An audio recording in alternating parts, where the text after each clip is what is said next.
주신 하나님의 말씀은 잠언 23장입니다.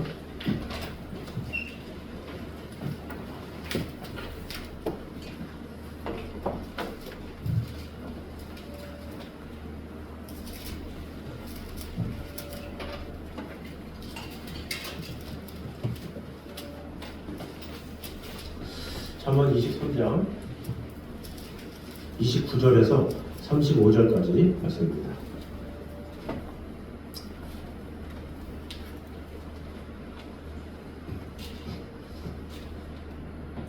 잠언 23장 29절에서 35절까지 말씀입니다. 교독하도록 하겠습니다. 재앙이 네게 있느뇨, 근심이 네게 있느뇨, 분쟁이 네게 있느뇨, 원망이 네게 있느뇨, 까닭 없는 상처가 네게 있느뇨, 붉은 눈이 네게 있느뇨. 술에 잠긴 자가 있고 나만 술과 먹는 자가 있느니라. 포도주는 붉고 잔에서 번쩍이며 순하게 내려가나니 너는 그것을 보지도 말지어다. 그것이 마침내 물같이 물 것이요 독사같이 있을 것이며 또 내 눈에는 괴이한 것이 보일 것이요 내 마음은 구부러진 말을 할 것이며 너는 바다 위에 문자가 될 것이요 솥대기에 문자가 될 것이며. 다 같이 읽겠습니다. 내가 스스로 말하기를 사람이 나를 때려도 나는 아프지 아니하고 나를 상하게 하여도 내게 감각이 없도다. 내가 언제나 깰까 다시 술을 찾겠다 하리라. 아멘. 자, 오늘은 잠언에 특별히 술에 대한 교훈에 대해서 보도록 하겠습니다. 사실 되게 많은 성도들이 또 술도 그러면 나 술 안 마시는데 이렇게 또 지나칠 수가 있지만 술 안 먹는다고 우리가 술에 관련된 말씀을 드릴 필요 없다 하는 건 아니죠. 권력에 대한 말씀이 나온다. 나는 뭐 권력도 없는데 뭐 이렇게 할 수 있습니까? 뭐 재물에 대한 말씀이 나온다. 나는 뭐 유혹받을 재물도 없는데 뭐 이렇게 할 수는 없죠. 우리 모두가 사실은 다 해당되는 말씀이고 어떻게 보면 우리가 다른 이들을 돕는 입장에서는 우리가 많은 말씀들을 알고 그것을 무기로 활용할 줄 알아야 되죠. 예를 들어서 에베소서 5장에 보면 술 취하지 말라 이는 방탕한 것이니 오직 성령의 충만을 받으라 이 말씀 때문에 또 어떤 사람들은 술 취하지 말라고 그랬지 먹지도 말라고 그랬나 이렇게 할 수가 있죠. 그러나 이 오늘 본문의 잠언 말씀에 보면 뭐라고 그러니까 이 보지도 말라 31절에 나오죠. 포도주는 붉고 잔에서 번쩍이며 순하게 내려가나니 너는 그것을 보지도 말지어다 이렇게 말을 하겠죠. 그래서 우리가 이 말씀을 제대로 알면 그렇게 말을 하는 자들이 있다면 우리가 이렇게 말해줄 줄 알아야죠. 뭐 성경에 보지도 말라고 그랬어. 그냥 그거보다는 우리 잠언 23장 볼까? 그러면서 이렇게 도움을 주기도 좋겠죠. 그래서 우리는 다른 사람을 돕는 자이기 때문에 우리가 더 명확하게 개념을 알아야 되고 잘 활용할 수 있도록 해야 되겠죠. 나와 관련이 있는가 없는가 이것은 사실은 초보적인 신앙이라 볼 수가 있죠. 좀 일꾼이면 일꾼일수록 여러 분야를 다 알고 잘 습득하고 잘 단련해야 될 필요가 있어요. 그래서 나와 연관이 없는 것 같아 이렇게 하는 것이 아니라 모든 것이 다 상황에 따라 하나님께서 쓰실 거다라는 마음을 가지고 적재적소에 하나님께서 주시는 지혜다라는 마음을 가지고 잘 알아가게 심으면 좋을 것 같습니다. 자, 그래서 오늘은 특별히 술에 대해서 한 4가지를 또 나누도록 하겠습니다. 먼저 술잔을 탐하는 자는 하나님의 진노와 재앙의 잔을 마시게 될 것임을 말씀하고 있습니다. 29절을 보면 술로 인해 맞게 되는 여러 가지 비참한 결과들이 열거되어 있습니다. 사실 물이 귀한 중동 지방에서 이 술이라 하는 것은 이 식사와 잔치 때 없어서는 안 될 귀한 음료였죠. 그리고 그 예가 요한복음 2장에 보면 가나의 혼인잔치 때 어떻습니까? 그 포도주가 떨어졌다 이렇게 얘기를 하고 있죠. 뭐 우리나라에 술이 떨어졌다 그런 개념이 다르죠. 우리나라는 영을 위한 거기 때문에 술이 떨어졌다 그러면 콜라 마셔요 이러면 끝나죠. 그러나 그때는 술이 음료수기 때문에 포도주가 음료수기 때문에 포도주가 떨어졌다라는 것은 물이 떨어졌다는 것과 마찬가지인 거예요. 왜냐? 그들이 먹는 물은 오늘날에 우리가 먹는 물처럼 수돗물도 좀 먹어도 되고 이런 개념이 아니라 막 돌이 섞인 것도 많고 여러 가지 건강적으로도 그렇고 좀 어려워요. 그 당시 때 수돗물을 물처럼 마신다는 게 쉽지가 않죠. 그래서 포도주를 만들어서 먹던 좀 그런 시대라고 볼 수가 있어요. 그렇기 때문에 가나의 혼인잔치에 포도주가 떨어졌다? 그것은 정말 잔치에 물이 없다 이런 것과 마찬가지예요. 그래서 긴급하게 예수의 어머니 마리아가 예수요 어떻게 해주세요 얘기를 하고 있죠. 그게 긴급하기 때문에 예수님께서 뭐라고 그래요? 내 때가 아직 이르지 아니하였나이다 했음에도 불구하고 하인에게 아구까지 채워라. 그래서 포도주를 채우죠. 왜? 그 잔치에는 포도주가 물이기 때문에 그것이 없으면 잔치가 진행되지가 않아요. 그렇기 때문에 예수님께서 하셨다라는 거죠. 그래서 음료로서의 역할을 감당했던 때가 그때다 이렇게 볼 수가 있습니다. 그리고 상처를 치료하는 약품으로도 사용되었습니다. 누가복음 10장에 보면 선한 사마리아인이 엎드려진 상처받은 자를 위해서 술을 먹이면서 치료하는 장면이 나와요. 그리고 디모데전서 5장 23절에 보면 너의 자주 나는 병을 인하여 술을 조금씩 쓰라 이렇게 얘기를 하고 있어요. 그 당시 때 어떤 병들 때문에 술을 좀 먹으면 치료 효과가 일어난다는 거죠. 그러니까 오늘날에도 소주를 이렇게 치료 효과로 하는 경우가 있잖아요. 또 어느 분은 음식물이라면 들었고 음식을 조리할 때 소주를 이렇게 넣잖아요. 보통 소주 한 반컵 정도 넣어서 이렇게 넣으면 뭐 도끼가 사라지거나 뭐 단물이 좀 사라지고 이런 요리 책 있잖아요. 그러면 거기서 소주 넣는 거는 안 되는 겁니까? 술을 먹는 건데 그 술 먹는 거는 마찬가지잖아요. 이런 논리가 되죠. 그래서 지금 이스라엘 상황에서도 음료로도 사용되고 치료에도 사용되고 이렇게 말하는 것이죠. 그래서 여기서 말하는 것은 포도주와 같은 술 자체가 금지된 것이 아니다라는 것입니다. 때문에 본서의 저자는 본문에서 언급된 제한의 대상자를 분명히 하고 있어요. 술 자체가 잘못됐다 이것을 말하는 것이 아니라 30절에 뭐라 그래요?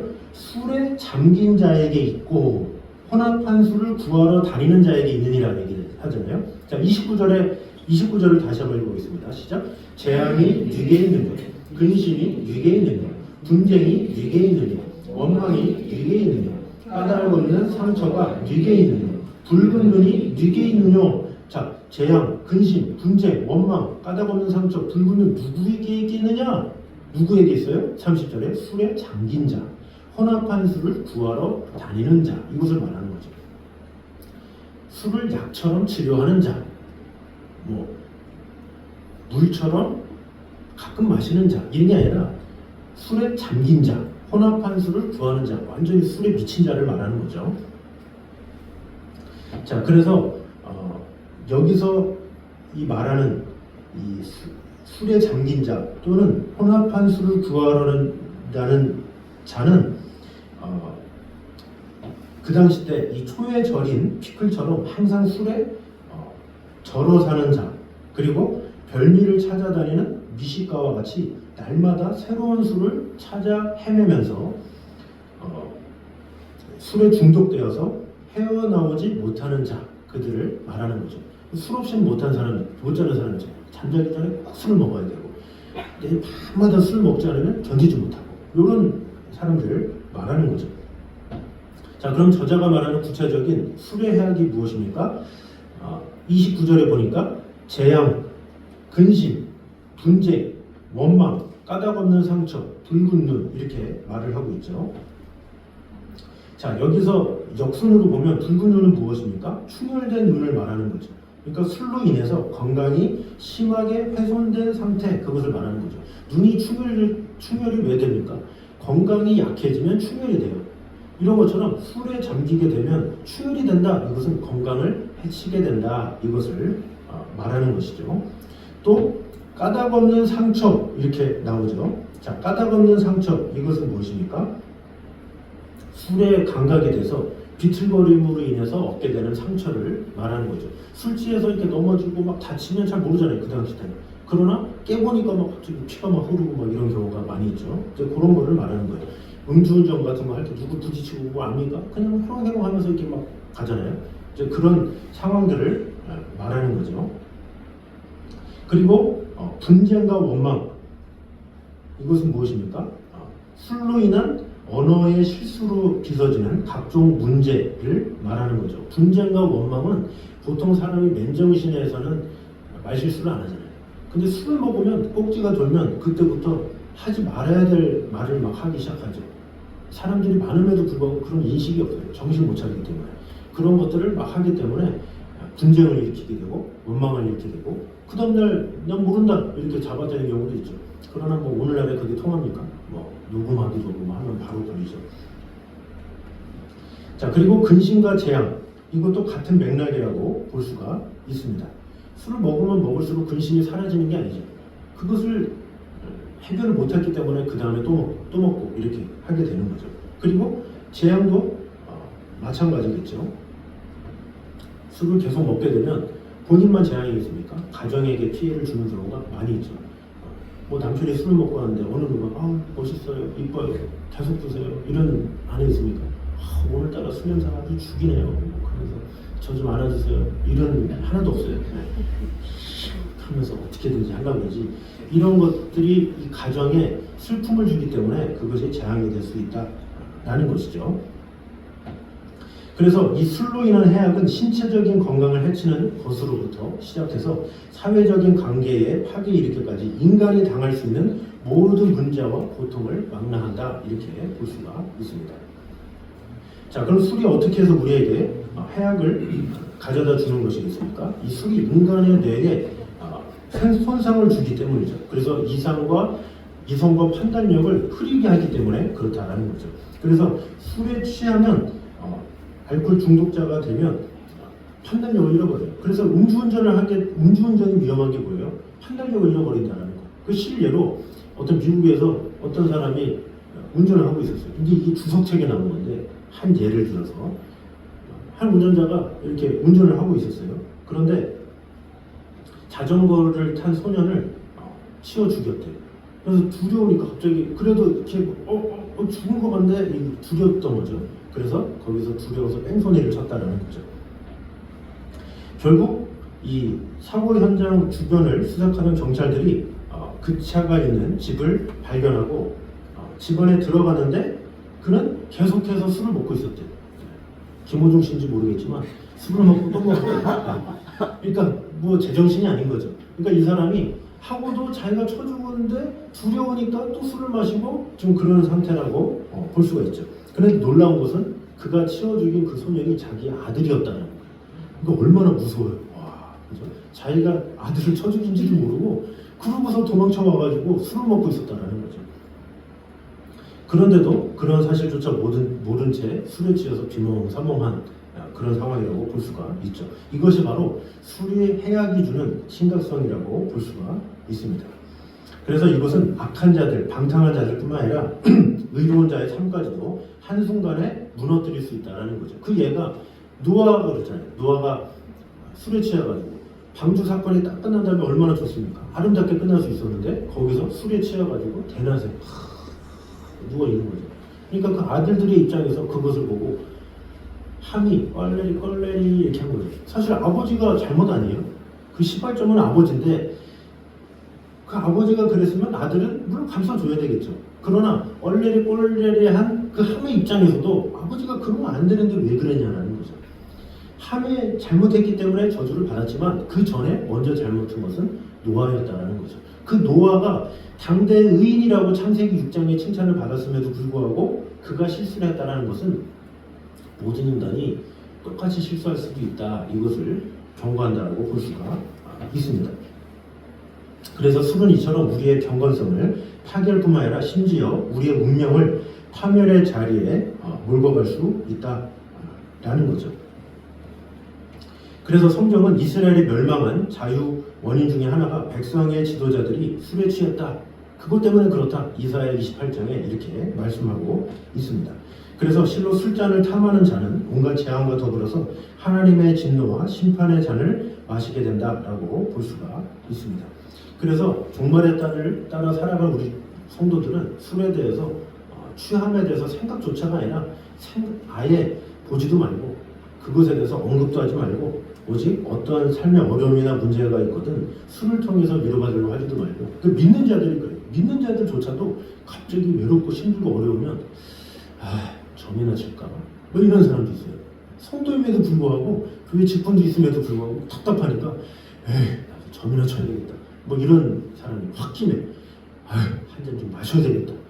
이렇게 그런 홧김에 한번 하는 그것이 인생을 잘못된 길로 인도할 수 있다는 거죠. 그래서 우리는 고통이 있을수록 말씀과 성령에 충만해서 위기를 기회로 만들고 오히려 고난을 통해서 더욱더 성숙하게 변화되어 가는 저런 되시기를 주님의 이름으로 축원합니다. 자, 두 번째로 인간을 파멸케하는 것은 되게 화려하고 매력적인 모습으로 다가온다는 사실을 볼 수가 있습니다. 우리 31절 말씀 같이 보겠습니다. 31절 시작. 포도주는 붉고 잔에서 번쩍이며 순하게 내려가나니 너는 그것을 보지도 말지어다. 아멘.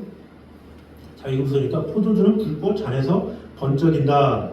이것은 붉은 빛의 포도주가 유리나 금속으로 만든 아름다운 잔에서 빛을 받아서 이 넘칠거리며 반짝이는 것을 묘사한 것이죠. 또 순하게 내려가나니 이렇게 얘기하고 있죠. 달콤한 맛과 향을 지닌 술이 아무런 부담 없이 부드럽게 목을 타고 넘어가는 것을 표현한 것이죠. 그래서 생각만 해도 입맛이 다시게 되는 매력적인 모습을 말해주는 것이라고 볼 수가 있습니다. 그래서 실질적으로 이 술은 이 사람의 눈을 유혹하는 경우가 많이 있죠. 그래서 와인 같은 거 어때요? 뭐 홈플러스 같은 데만 가도 와인에 술병들이 쫙 있어요. 쫙 엄청 싸구려 만 얼마짜리도 와인인데 이뻐. 그래서 어떤 사람들은 막 와인 병을 모은다고 그러잖아요. 그러니까 보기 이쁘니까 먹고 싶은 거야. 유혹을 당하게 되고 그 도수가 엄청나게 높은에도 불구하고 이렇게 확 끌리는 그런 게 있죠. 그 영화나 이런 데 보면 동그란 이 잔에다가 쫙 붙여요. 소리도 그런 걸 딱 보면 먹고 싶다 뭐 이런 생각이 들게 하는 거죠. 저도 어렸을 때 저는 막걸리가 상당히 맛있어 보이더라고요. 막걸리가 이렇게 살색이 딱 해가지고 뭔가 이걸 먹으면 엄청 맛있을 것 같아요. 근데 초등학교 때부터 그렇게 땡겼는데 한 번도 먹어본 적은 없어요. 근데 먹을 때마다 죄송합니다. 볼 때마다 그 막걸리를 보면 지나가다가 슈퍼나게 보면 맛있어 보인다. 근데 제가 관심을 안 갖게 된 계기가 그 슈퍼 앞에서 먹는 아저씨들이 막걸리를 먹고 맛있게 먹는데 막 소리 지르는 거예요. 먹을 것은 아니구나. 이제 그때부터 이제 실신하는데 아직도 그냥 막걸리를 보면 그냥 맛있어 보일 것 같기도 하고 저 쌀주물 같은데 되게 맛있어 보이네. 막 계속 이제 그런 생각이 드는 거죠. 그러니까 눈에 보이기에 그러게끔. 그래서 술을 만드는 회사들도 술병을 이쁘게 만들고 이렇게 하고 또 광고 같은 경우도 어때요? 이렇게 맥주 같은 거 광고할 때 그 또 목적 엄청 큰 사람 모델로 해가지고 위로 아래로 왔다 갔다 막 하잖아요. 그런 거 보면 지금 보면 한심하지만 어렸을 때는 저렇게 맛있나? 와 저렇게 대단하나? 이렇게 하는 거죠. 그러니까 그런 식으로 잘 넘어가고 빛이 나고 이런 식으로 유혹을 한다라는 거죠. 그래서 술 이름도 핑크레이디, 블루 하와이 막 이렇게 이쁘게 막 화려하게. 근데 담배 같은 경우도 이쁘게 막 하잖아요. 버지니아 슬립라이트 뭐 이런 식으로 이쁘게 하면 젊은이들이 혹하는 거예요. 이름도 이쁘고 디자인도 이쁘네. 이런 식으로 사람들이 혹한다라는 거죠. 이런 매력적인 유혹으로 인해서 결국에는 어떻게 됩니까? 치명적인 해악에 이끌게 되는데 그것이 고린도서 말씀처럼 이것이 이상한 일이 아니다. 사단이 자기를 광명의 천사로 가장한다 이렇게 얘기를 하고 있죠. 그런 것을 통해서 사람을 되게 그럴듯하게 하지만 결국에는 그로 인해서 인간의 삶이 잘못된 것을 넘어가는 경우가 상당히 많다는 것을 알아야 합니다. 그래서 우리는 배후에 역사하는 사단의 그런 유혹을 우리는 이길 줄 알아야죠. 이 세상은 자꾸 화려하게 우리를 유혹해요. 그러나 우리의 믿음의 성도들은 어때요? 화려하진 않아도. 그죠? 우리 찬양 중에도 있잖아요. 화려하진 않아도. 이 화려한 것에 사람들은 혹하거든요. 그러나 우리가 화려하지 않아도. 맛이 없다 좀 할지라도. 그러나 그럼에도 불구하고 주님의 은혜 아래 있는 것. 이것이 은혜다라는 것을 아는 것. 그것이 성도의 의무고 특권임을 우리는 알아야 합니다. 그래서 우리는 세상을 또 인간을 파멸로 이끄는 것은 대개 그 모습이 화려하고 매우 매력적으로 보인다는 사실을 기억해야 됩니다. 그래서 겉모습에 미혹되면 안 돼요. 겉모습에 빠지면 헤어날 수 없게 되죠. 그 안에 있는. 그래서 사람도 어때요? 이 사람도 사람을 볼 줄 못하는 사람은 겉모습만 보잖아요. 잘하고 다닌다. 머리색 멋지네. 이 냄새 향수 좋네. 그러나 사람을 볼 줄 알면 그 내면을 보죠. 그래서 사람을 볼 줄 모르는 아직 사람을 볼 준비가 안 된 10대나 어린아이들은 엄마 그러면서 되게 화려하고 막 화장 바르고 막 덕지덕지한 사람들 좋아하잖아요. 그러나 성숙하게 되면 어때요? 이 청년들도 시야가 자라게 되면 내면을 자꾸 보려고 그러죠. 저 사람이 어떤 사람인가? 성실한가? 저 사람이 혹시 거짓말하지는 않는가? 진실한가? 이런 걸 보면서 깊이 있게 살피죠. 속 좁은 사람들은 아무것도 안 되고 막 그런 사람들은 얼마나 저 사람은 재산이 많을까? 저 사람은 자동차가 뭐가 있을까? 이런 겉으로 보이는 것만 하죠. 근데 실제로 그런 것만을 보고 그것 때문에 결혼해서 파멸이 이른 경우가 너무나도 많죠. 왜? 그것을 보고 했기 때문에 그것이 없으면 그냥 헤어지는 조건이 되는 거죠. 이 세상이 대부분이 다지 그래요. 그래서 겉으로 보이는 당장 그것 때문에 결혼해서 며칠 만에 이혼하고 금방 갈고 이런 식으로 되는 거죠. 그러나 내면을 보고 깊이를 보고 그러면 그것이 지속될 수 있다는 거죠. 사단이 쓰는 건 항상 그런 거예요. 지금 이 순간 한순간 화끈거리는 거, 한순간 사람을 유혹하는 거, 이런 것을 우리는 속으면 안 된다라는 거죠. 그러므로 우리는 하늘 본향을 바라보는 자들은, 영이신 하나님을 바라보는 자들은 보이진 않지만, 느껴지진 않지만, 만져지진 않지만, 그럼에도 불구하고 하나님의 사랑 가운데 거하는, 겸손히 하나님과 동행하는, 그것이 진정한 성도임을 알아서 겉으로 보이는 화려함에 마음을 뺏기는 자가 아니라 화려하진 않아도 그 안에 진실함이 담겨있는 그런 것에 마음을 두는 저를 되시기를 주님의 이름으로 축원합니다. 또 세 번째는 금주는 하나님의 명령임을 또 말씀하고 있습니다. 32절 33절 보도록 하겠습니다. 시작. 그것이 독사같이 쏠 것이며 또 내 눈에는 괴이한 것을 보일 것이요 내 마음은 구부러진 말을 할 것이며, 이렇게 이야기하고 있습니다. 여기서 뱀을 예로 들어 말한 이유는 독이 있는 뱀은 매우 위험해서 일단 물리면 신속하게 독이 전신으로 퍼져서 사람을 죽게 이르게 하는 치명적인 성격을 가지고 있기 때문이죠. 또 괴이한 것이 보인다. 이것은 괴이한 것이 보인다거나 또 내 마음은 구부러진 말을 말한다. 이것은 눈에는 헛것들이 보이고 또 마음은 어지럽고 혼란된 생각으로 가득 차서 정상적인 판단을 할 수 없는 상태, 그것을 말하는 것이죠. 이것은 알코올에 의해서 뇌와 신경이 파괴되어서 정신 착란과 분열 증세를 일으키는 것을 의미한다, 이렇게 볼 수가 있습니다. 그래서 본문에 마침내 이런 장면이 나오죠. 31절. 그래서 31절 말씀의 연장선상에 있음을 볼 수가 있죠. 32절에 그것이 마침내 뱀같이 물 것이요 독사같이 쏠 것이요, 이렇게 말을 하고 있습니다. 그래서 31절의 표현처럼 술은 처음에는 아름다운 빛깔과 맛으로 사람을 유혹해서 목을 통해 순하게 넘어가지만 마지막은 독사의 치명적인 독처럼 쓰기 쓴 고통과 파멸을 안겨다 준다라는 것이죠. 지금까지 밝혀진 술의 수많은 해악이라는 것을 근거해 볼 때 단순한 문학적 표현이 아니라 대단히 정확한 의학적 묘사다, 이렇게 볼 수가 있죠. 사실 이 당시 때 솔로몬이 그런 거, 물론 지혜의 사람이긴 했지만 그 술이 정신을 파괴하고 이런 것에 대해서 연구하기에는 좀 문헌이나 이런 게 부족했겠죠. 그러나 그럼에도 불구하고 상당히 자세하게 이렇게 한 것을 볼 수가 있습니다. 그래서 이 술은 평소에는 누릴 수 없는 기쁨과 쾌락을 주는 인생에 너무나 중요한 것처럼 보이지만 이 과도한 음주 습관은 간에 치명적인 손상을 일으키고 자신도 모르는 사이에 돌처럼 굳는 강경화를 거쳐서 간암에 이르는 결과에 이르게 된다라는 것을 알 수가 있습니다. 그러니까 술을 먹으면 건강을 해칠 뿐만 아니라 또 뭐라 그럽니까? 인간의 이성적 판단, 감각을 마비시키고 영혼의 건강을 해쳐서 음란한 정욕과 같은 또 다른 죄를 유발하게 한다라는 거죠. 그래서 이 술을 통해서 건강도 해치고 관계도 해치고 이런 모든 것을 해치기 때문에 술을 금하는 것이다, 이렇게 볼 수가 있습니다.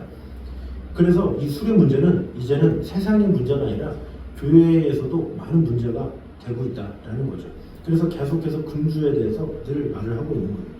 그래서 제가 이전에도 얘기했지만 우리나라 외국의 선교사가 우리나라에 와서 이 술에 대해서 절제를 못하니까 술을 끊으라 얘기했잖아요. 그럼에도 불구하고 오늘날에 많은 잘못된 또 교단들은 교단마다 또 달라요. 어떤 교단은 술 먹어도 돼 그냥 이렇게 얘기해요. 이렇게 서로 사랑하라 그랬는데 뭐 그러면서 쉽게 이렇게 술을 권하기도 하고 마시기도 하고. 가톨릭의 신부님들은 술과 담배를 같이 사랑하시잖아요. 항상 이렇게 신부실에 술 담아놓고 드시고 자연스러워요. 거기도 죄가 되지 않아요. 성공회 같은 데 가잖아요. 저 온수역에 보면 성공회 가면 캠퍼스에 그 청년들이 담배를 그렇게 잘 펴요. 다 그 성공회 신부들 대품들이잖아요. 그렇게 바닥에 담배가 그렇게 많아요. 신부님 되실 분들이 그렇게 담배를 이렇게 좋아하고 그렇게 사랑하는지 와 아주 그냥 딱 보면 담배를 왜 이렇게 많이 펴 이걸 떠나서 이제는 왜 이렇게 사랑해? 이렇게 느껴져요. 왜 이렇게 사랑하는 거야? 그 먹고 또 피고 또 하고 20대 막 초에 막 젊은 그 여학생들도 그렇게 그걸 좋아해요. 왜 그렇습니까? 거기 또 교리상에는 괜찮다고 이렇게 하니까 그냥 이렇게 하는 거죠. 이런 것이 뭐 놔뒀다는 것이 너무나도 안타깝죠. 그러나 성경에서 뭐라고 해요? 술은 건강을 해치고 관계를 해치고 그렇기 때문에 하지 말라. 또 가장 중요한 것은 뭡니까? 덕이 안 되죠. 덕. 아무리 피해를 안 간다고 해도 덕이 됩니까? 냄새를 야기시키고 상대에게 피해를 주고 어떤 면에서든 제정신이 안 될 수가 있잖아요. 어떤 사람은 그래요. 많이 먹어도 나는 정신이 대단해. 소주를 3잔 마셔도 4병 마셔도 난 정신이 대단해.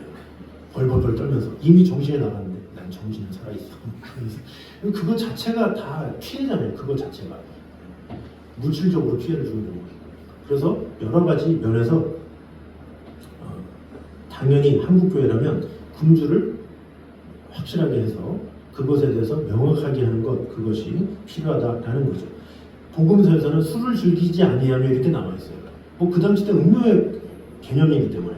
그러나 우리나라 사람은 꼭 술을 즐기지 아니하며 이런 말씀이 있으면 술 안 즐기면 되지 뭐 즐겁지 않아 그러면서 술 먹고 하나도 안 즐거워 막 이러면서. 그러니까 이런 것들이 다 잘못된 거죠. 사람들은 무슨 허점만 있으면 교묘하게 하려고 이렇게 다른 방법으로 뭔가 하려는 전칙을 이용하려는. 근데 그런 것도 아예 하지 말라는 거예요. 보지도 말고 상관도 하지 말고 생각도 하지 말고 아예 하지 말라는 거예요. 굳이 왜 해가지고 건강을 해주고 굳이 해서 왜 관계를 어지럽히냐는 거죠. 아예 없으면 아무 문제 없잖아요. 괜히 있어가지고 해도 되냐 말해도 되냐 막 이런 문제가 있고 있을 수 없다는 거죠. 그래서 어떤 교회들도 청년들이 먹어도 되냐 안 먹어도 되냐 뭐 어른들도 먹는 거 봤는데 뭐 손을 댈 수가 없어. 이미 어른들도 하기 때문에. 그러니까 어떤 선이 생기게 되면 그때부터는 계속 하게 되는 거예요. 어떤 사람이 절제하면서 아무리 한다고 해도 이미 한다는 그것 때문에 해도 되네 이것이 되는 거죠. 그래서 교회 안에서는 안 된다 이것이 기독교에서 우리 장로교에서는 명확하게 말을 하고 있는 것이죠. 그러나 장로교임에도 불구하고 교회마다 또 교단마다 다를 수 있다. 이런 것은 우리가 개념적으로는 알아야 돼. 그래서 여러분이 뭐 누가 상담하고 그러면 누구는 뭐 교회에서 뭐 10분 맡았는데도 마시던데요? 이러면 가끔 교단마다 교회마다 좀 다를 수 있다. 왜냐? 하나님은 한 분이시지만 앞에서 이끄는 목회자는 다르잖아요. 그 목회자의 성향에 따라 다를 수가 있어요. 목회자가 전혀 그것에 대해서 터치를 하지 않거나 너무 인자한 나머지 뭐 그런 것에 대해서 아무 말 안 하고 이런 식으로 또 성도들이 하는지도 모르고 그냥 헤헤헤 하면서 이렇게 되면 또 그런 경우가 있죠. 그래서 우리가 보기에는 보수적인 교단인데 이렇게 되는 경우도 있고 그러니까 교회마다 상황마다 다를 수는 있다. 그러나 성경은 금하고 있다. 그럼 우리는 뭘 따라야 돼요? 다른 교회가 하니까 우리도 해야 돼요? 아니죠. 성경에서 말하기 때문에 성경을 따라야 되는 거예요. 그래서 성경이 하는 대로 총회라면 그 헌법이 말하는 대로 근데 그것을 넘어서 저기는 하는데요? 그럼 거기지. 헌법에서 말하는 대로 교회에서 말하는 대로 그대로 하면 질서대로 하면 아무 일이 없어요. 그런데 굳이 그 질서를 파괴해가지고 괜찮아 이렇게 하게 되면 나는 괜찮을 수 있어도 많은 성도들에게 덕이 안 되고 실수를 하게 되고 잘못된 일이 된다는 거죠. 그것을 조심해야 된다는 것입니다. 자, 마지막으로 이 땅의 것으로 만족을 얻으려는 것은 소금물을 마시는 것과 같음을 말씀하고 있습니다. 우리 35절 말씀 같이 읽겠습니다. 시작. 내가 스스로 말하기를 사람이 나를 때려도 나는 아프지 아니하고 나를 상하게 하여도 내게 감각이 없도다. 내가 언제나 깰까 다시 술을 찾겠나 하리라. 자, 분명 알코올에 중독된 자가 끝없이 술을 찾는 모습을 묘사한 것이라고 볼 수가 있죠. 술의 무서운 중독성을 보여주고 있습니다. 그래서 처음에 술을 마시기 시작할 때는 도수가 약한 술을 조금씩 마시다가 서서히 양이 늘면서 도수도 높아지고 술을 마시는 횟수도 많아지게 되죠. 그래서 급기야는 화공약품 수준의 알코올을 마시는 그런 사람들이 있어요. 알코올을 실질적으로 과학 시간에 하는 알코올을 뜯어가지고 확 먹는 그런 사람들이 있죠. 제정신이 아닌 거예요. 먹다가 근데 대부분이 나는 안 그래 그러지만 난 가볍게 해. 근데 가볍게 한다는 그 사람이 제일 무서워. 나중에 보면 뭘 먹을지 몰라. 과학실 다 털 수 있어 그 사람. 아주 무서운 사람들이죠. 자, 그러면 왜 이렇게 사람들이 술에 집착하느냐라는 것이죠. 전도서 1장 8절에 보면 보아도 족함이 없고 들어도 차지하냐는 도다 이렇게 얘기를 하고 있죠. 왜? 인간의 욕심은 끝이 없기 때문에 그래요. 그래서 그런 거예요. 인간의 욕심은 끝이 없기 때문에, 만족은 끝이 없기 때문에 술을 조금 먹는데 만족해. 그럼 더 마시고 만족해? 더 세게 강도가 계속 세진다라는 거죠. 횟수가 늘고 그건 당연한 거예요. 마약을 하지 말라 그것을 그만 게 뭐예요? 처음에는 아무리 약해도 다 약하게 시작해줘. 왜? 강하면 안 되니까. 그런데 그 강도가 세져요. 그 요즘에는 그 마약을 많이 하는 사람들은 막 그 가루를 코로 막 하잖아요. 누가 뭐 잔인하게 막 그래요. 근데 마약에 깊이 찌든 사람은 그렇게 강하게 가루를 코에다가 집어넣어야 그게 된다는 거예요. 왜? 인이 확 돌아가지고 인이 그렇게 최면이 돼가지고 그런 식으로 될 정도로 됐다는 거죠. 이 술이라는 것도 마찬가지다라는 거죠. 그래서 이 술을 마시는 순간 그는 현실 속에서 경험하지 못하는 쾌락과 즐거움과 기쁨을 느끼게 된다라는 것이죠. 그래서 점점 더 이렇게 허상을 쫓아 이렇게 살아가는 경우가 많이 있다라는 것입니다. 자, 그런데 중요한 것은 무엇입니까? 술만 그렇습니까? 그렇지 않다라는 거죠. 여기서 말하는 것은 술을 강조하고 있지만 잠언 전체적으로 말하고 있는 것은 음녀의 유혹도 나오고 여러 가지 잘못된 것에 빠지는 그런 것들에 대해서 말을 하고 있죠. 그래서 술과 마약뿐만 아니라 사람들은 공허함과 허무함을 채우기 위해서 성적 쾌락, 또 인기, 권력, 황금 이런 많은 이 땅의 것을 추구하고 있다는 거죠. 그러니까 종류만 다르죠. 어떤 사람은 술로, 어떤 사람은 마약으로, 어떤 사람은 물질로, 어떤 사람은 뭐 욕심으로, 권력으로 그런 것을 해야 만족을 누리는 경우가 많이 있다라는 거죠. 갈증을 느낀다고 바닷물을 마시면 해결이 될 수가 없죠. 오히려 신체 내부로 유입된 염분으로 인해서 갈증과 목마름만 더할 뿐이고 몸은 더 많은 수분을 배출시켜서 탈진해서 죽게 된다는 거죠. 그래서 이 권력은 권력을 낳기 때문에 어떤 권력력, 물력, 뭐 여러 가지 이런 것들은 끝이 없는 거예요. 그런 끝없는 그 욕심으로 인해서 모두가 다 피해를 줄 수밖에 없다라는 것이죠. 그리고 그런 권력이든 물질에 대한 거든 술에 대한 거든 이런 것이 만족으로 끝나는 경우가 아니잖아요. 없다라는 거죠. 더 많은 거, 더 크고 더 자극적인 거 이런 것을 요구하는 거. 그래서 마약 사범으로 잡혀도 또 잡히는 이유가 뭐예요? 못 끊기 때문에 이거 어쩔 수 없는 거예요. 인간이 어떤 욕심에 하나 사로잡히면 그때는 배우는 게 없는 거예요. 그것을 안 하면 안 되는 그런 경우가 있다라는 거죠. 항상 조심해야 되고 항상 그렇게 해야 된다라는 거죠. 그래서 우리 모두가 이 세상의 어떤 욕심적, 나의 어떤 욕망을 추구하는 것, 나로 하여금 욕심에 가게 하는 것 이런 것이 있다면 과감하게 끊을 줄 알고 과감하게 성령님을 의지할 줄 알아야 돼요. 이 성령님은 우리로 하여금 겸손하게 해서 모든 것을 비우게 하시죠. 모든 것을 체념케 하세요. 그것이 하나님께서 주신 마음이야. 그러나 성령이 떠나면 그때부터 욕심이 생기는 거예요. 그때부터 무엇을 소유하고 싶어져요. 무엇인가 누리고 싶어 하게 돼요. 그것이 인간이 이 주체 없이 흔들리게 되는 그런 것이 될 수 있다는 거죠. 그래서 우리는 항상 이 술과 뭐 이런 것뿐만 아니라 세상의 것들에 대해서 우리가 집착하는 것이 아니라 오직 예수 그분밖에 없습니다. 주님 한 분만으로 나는 만족합니다. 이런 고백, 그런 입술의 고백이 있을 때 그런 순수한 마음을 하나님께서 사용하신다라는 믿음 가지고 어떤 상황에서도 세상에서 만족을 얻는 것이 아니라 주님 한 분만으로 만족을 얻는 저런 되시기를 주님의 이름으로 축원합니다. 기도하겠습니다. 하나님 감사합니다. 우리와 언제나 함께 하신 주님, 지켜주시는 주님, 세상의 그 무엇이 우리에게 만족을 줄 수 있겠습니까? 그러나 그럼에도 불구하고 이 세상 사람들은 이 세상의 것으로 만족을 얻으려고 하고 이 세상의 것으로 즐거움을 얻으려고 하고 그것이 진정한 행복이냐 그것을 쫓아서 살아가는 불쌍한 영혼들이 너무나도 많이 있습니다. 그러나 안타까운 것은 교회 안에서도 이런 유혹과 이런 정욕에 이끌려서 그런 것에 만족을 추구하는 믿음 없는 또 믿음이 연약한 또한 믿음이 있다고 하면서도 욕심에 이끌려 살아가기도 합니다. 주님, 우리는 연약한 인간입니다. 어느 누구도 의인이 될 수가 없습니다.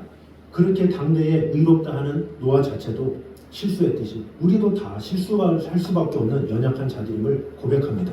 그래서 주님, 우리 각자가 이러한 말씀을 통해서 다른 사람을 생각할 것이 아니라 바로 지금 이 순간 내가 먼저 회개하고 내가 먼저 나를 돌아보고 내가 먼저 겸손히 하나님 앞에 나아가는 그런 성도들 되게 하여 주시옵소서.